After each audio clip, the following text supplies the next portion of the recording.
Salutations chers amis. Aujourd'hui, alors que nous poursuivons notre voyage à travers la tragédie des siècles, nous verrons comment le travail de la Réforme s'est poursuivi dans les pays du Danemark et de la Suède. Les étudiants de Wittenberg, en Allemagne, ont contribué à la diffusion des enseignements de la Réforme depuis le centre du luthéranisme jusqu'à leur pays d'origine. L'un de ces étudiants, Hans Tausen, a exercé une grande influence sur le peuple danois. Né dans une famille de paysans, Hans se distingua très tôt par sa grande intelligence. Désireux de recevoir une éducation, mais n'ayant pas les moyens de s'offrir un tel luxe, Hans entra dans un couvent où il gagna les faveurs de son supérieur. Là, il devint évident que ce jeune homme était plein de promesses et qu'il serait un atout important pour l'Église romaine. Les frères décidèrent de lui offrir l'éducation de son choix dans n'importe quelle université d'Allemagne ou des Pays-Bas, à une exception près, il ne devait pas aller à Wittenberg, où l'on craignait qu'il soit empoisonné par l'hérésie.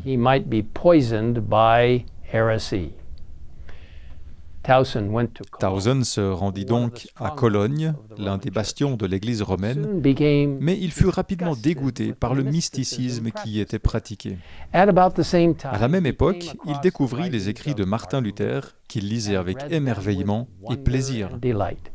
Désireux d'étudier sous la direction du grand réformateur, il s'inscrivit discrètement comme étudiant à Wittenberg. De retour au Danemark, Tausen retourna dans son couvent. Personne ne soupçonnait encore qu'il s'était converti au luthéranisme et il commença à partager discrètement ce qu'il avait appris de la Bible. Cependant, ces enseignements ne restèrent pas longtemps cachés. Lorsque le prieur apprit ce que faisait Tausen, il se mit en colère et l'envoya immédiatement dans un autre monastère où Tausen fut emprisonné dans une cellule. Mais les barreaux solides ne pouvaient pas empêcher Tausen de partager sa foi. Là aussi, il communiqua à ses compagnons sa connaissance de la vérité biblique. Pensant se débarrasser de ce fauteur de troubles, les supérieurs l'expulsèrent du monastère, mais cela ne fit que libérer le réformateur qui était prêt à répandre la vérité. Un édit royal protégeant les adeptes des doctrines de la Réforme venait d'être publié, et Tausen, avec d'autres, commença à prêcher la vérité biblique dans les églises du pays. Le Nouveau Testament, traduit en danois, fut largement diffusé et en peu de temps, le pays tout entier déclara accepter la foi de la Réforme.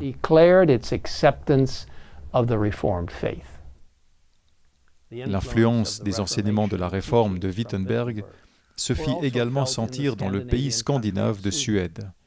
Deux chefs de file de la Réforme suédoise, Olaf et Laurentius Petri, fils d'un forgeron, étudièrent avec Luther et Melanchthon. Ces frères étaient désireux d'enseigner les vérités qu'ils avaient apprises. Olaf était capable d'atteindre les gens par son zèle et son éloquence, tandis que Laurentius, comme Melanchthon, était érudit, réfléchi et calme. Les deux frères étaient des érudits de la Bible et tous deux faisaient preuve d'un courage inébranlable dans la défense de la vérité. Bientôt, cependant, l'opposition du pape se fit sentir. Les prêtres catholiques excitèrent les superstitions et Olaf fut souvent attaqué par une foule enragée, échappant parfois de peu à la mort.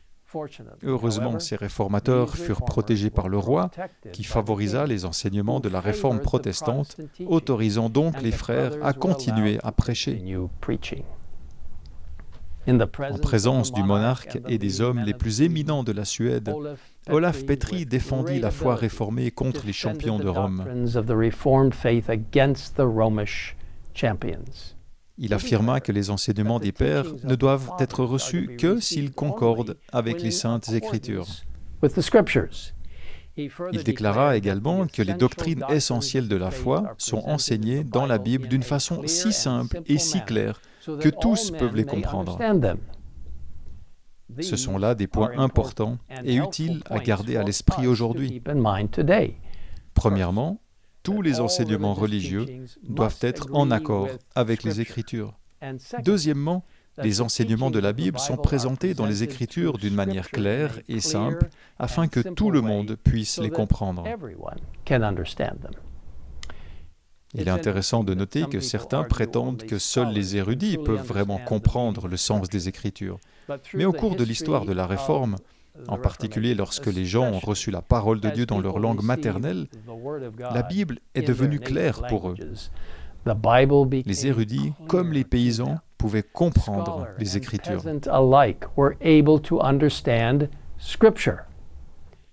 Suite à la présentation d'Olaf à la cour royale, le roi de Suède accepta pleinement la foi protestante. Et peu de temps après, l'Assemblée nationale se prononça en sa faveur. Le Nouveau Testament avait déjà été traduit en suédois par Olaf Petri, et à la demande du roi, Olaf et son frère Laurentius traduisirent tous deux l'intégralité de la Bible.